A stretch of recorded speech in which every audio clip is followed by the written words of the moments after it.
रात के लगभग 10 बज रहे होंगे। अंधेरी रात और सुनसान मिट्टी की कच्ची सड़क में राहुल अपनी साइकिल से अपने मामा के घर से होकर अपने घर को वापस जा रहा था। सर्दी का मौसम था, इसलिए राहुल अपनी साइकिल धीरे धीरे ही चला रहा था, क्योंकि उस समय जो ठंडी हवा चल रही थी वो राहुल के चलते खून को जमा रही थी। रात का अंधेरा और खेतों के बीच से जाती हुई वो सुनसान सड़क कहीं ना कहीं राहुल को थोड़ा डराने का काम कर रही थी। वैसे राहुल कभी डरता तो नहीं था, पर इस तरह का जो माहौल था वो किसी भी इंसान को थोड़ा डराने के लिए काफ़ी था। राहुल मन ही मन बस यही सोच रहा था कि कितनी जल्दी वो बस अपने घर पहुंच जाए, क्योंकि सर्दी भी बहुत हो रही थी। पर अभी उसका घर यहाँ से लगभग 6 किलोमीटर और दूर था, इसलिए राहुल भी बिना रुके बस अपनी साइकिल चला रहा था। राहुल अभी 2 या 3 किलोमीटर ही आगे गया होगा, तभी उसने देखा कि थोड़ी ही दूर पर कुछ लोग एक खेत में बैठ के आग तप रहे थे। ठंडा तो राहुल को भी लग रहा था, इसलिए उसने सोचा कि कुछ समय यही रुक के थोड़ा आग तप लेता हो। ये सोचकर राहुल अपनी साइकिल से उतरा और पैदल ही अपने साइकिल को उन लोगों तक ले गया। जैसे राहुल ने वहाँ अपनी साइकिल खड़ी कर दी तो उनमें से एक आदमी पीछे मुड़ा और राहुल से बोला, आओ भैया बैठो, बहुत ठंड है, थोड़ा आग तप लो। उस आदमी की बात सुनकर राहुल ने कहा, हाँ भैया, ठंडा तो बहुत है। इतना बोलकर राहुल उन लोगों के बीच में बैठकर आग तपने लगा और इधर उधर की बातें करने लगा। तभी राहुल ने कुछ ऐसा देख लिया था जिसे देखकर राहुल डर के मारे हाथ पैर कांपने लगे और इसकी रागों में खौलता खून मानो जम सा गया हो, क्योंकि उसने देखा कि वो जिन लोगों के साथ बैठा था उन सब के पैर उल्टे थे। पर उन सबको देखकर ऐसा कुछ नहीं लग रहा था कि वो इंसान नहीं है, और वो सब उसके साथ बिल्कुल सही से बात कर रहे थे। पर अब राहुल को थोड़ा डर लग रहा था, इसलिए वो बस यहाँ से अब जल्दी से भाग जाना चाह रहा था।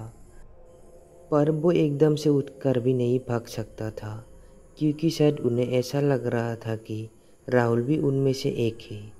तभी राहुल के साथ जो हुआ उसे देखकर उसके होश उड़ गए, क्योंकि तभी उनमें से एक आदमी ने अपने जेब से कुछ निकाला और कहा, चलो भाई, थोड़ा तंबाकू खा लेते हैं। इतना बोलकर वो आदमी सबके हाथों में कुछ देने लगा, और जब उसने वो चीज़ राहुल के हाथों में दी तो इस बार राहुल की आंखें फटी की फटी रह गई, क्योंकि उसने देखा कि वो कोई तंबाकू नहीं बल्कि इंसानों की आंखें थी, और वो सब उन आँखों को तंबाकू की तरह खा रहे थे। राहुल ने तो उस समय उनसे वो आंखें ले ली, और जैसे वो लोग उन आँखों को खा रहे थे वैसे ही राहुल ने भी उन आँखों को खाने का नाटक करने लगा और उन आँखों को उन लोगों से छुपा कर फेंक देता है। राहुल मन ही मन यही सोच रहा था कि कहाँ फंस गया मैं, अब कैसे जाऊँ यहाँ से। यही सब सोच रहा था वो, और उन लोगों से बात भी करे जा रहा था। तभी एक बार फिर उन लोगों में से एक आदमी ने अपने कपड़े में से कुछ निकाला जो उसने अपने कपड़े में बांध कर रखा हुआ था। इस बार भी उसने वो चीज़ निकाली और कहा, चलो भैया, थोड़े चने खा लेते हैं। इतना बोलकर वो आदमी फिर से सबको बारी बारी में चीज़ देने लगा जिसे वो चना बोल रहा था। और जब राहुल की बारी आई तो राहुल ने देखा कि वो कोई चना नहीं बल्कि इंसानों की उंगलियां थी जो छोटे छोटे हिस्सों में कटी हुई थी।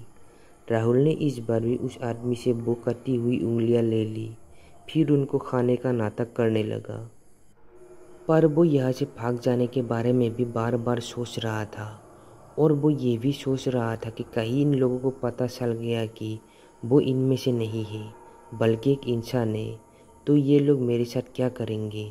यही सब सोचते हुए राहुल वहाँ बैठे बैठे डरे जा रहा था। पर उसने सोच लिया कि अब चाहे जो भी हो जाए, मैं अब यहाँ नहीं रुकूंगा। इसलिए राहुल वहाँ से उठ के बोला, भैया, अभी मैं थोड़ी देर में आया। इतना बोलकर राहुल ने अपनी साइकिल निकाली और वहाँ से जाने लगा। पर शायद उन लोगों को उस समय पता चल गया कि राहुल एक इंसान है। तभी उनमें से एक आदमी राहुल के आगे आके खड़ा हो गया। पर इस बार वो देखने में बड़ा भयानक सा हो गया था। अब वो आदमी नहीं बल्कि वहाँ बैठे सभी लोग बड़े भयानक से हो गए। अब उन सब के चेहरे से खून निकल रहा था और वो सब राहुल की ओर चले आ रहे थे। वो राहुल के जितने पास आ रहे थे, राहुल की दिल की धड़कन उतनी तेज हो जा रही थी। राहुल वहाँ से भाग भी नहीं सकता था क्योंकि उन सब ने राहुल को चारों ओर से घेर लिया था। तभी उनमें से एक आदमी राहुल के एकदम पास गया। ये वही आदमी था जो थोड़ी देर पहले सबको कुछ ना कुछ खाने को दे रहा था। वो आदमी राहुल के पास गया। वो राहुल के गले को जैसे ही उसने पकड़ा, वो सब तुरंत पता नहीं कहाँ गायब हो गए और वो आदमी भी पता नहीं कहाँ गायब हो गया जो राहुल का गला पकड़ने को जा रहा था। वो सब जैसे ही गायब हुए, राहुल वहाँ से तुरंत भागकर अपने घर को चला गया। और जब उसने अगले दिन सारी बात अपने घर में सबको बताया तो उसके पिता ने उसको बताया कि तुम्हें वहाँ बैठे बैठे सुबह के 4 बज गए थे और सुबह के 4 बजे के बाद भूतों का समय ख़त्म हो जाता है, इसलिए तुम उस दिन बच गए थे।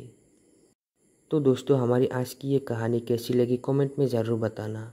अगर आपके पास भी ऐसी कोई कहानी है जो शेयर करना चाहते हैं, डिस्क्रिप्शन बॉक्स में मेरा ईमेल आईडी है तो उस पर शेयर कर सकते हैं।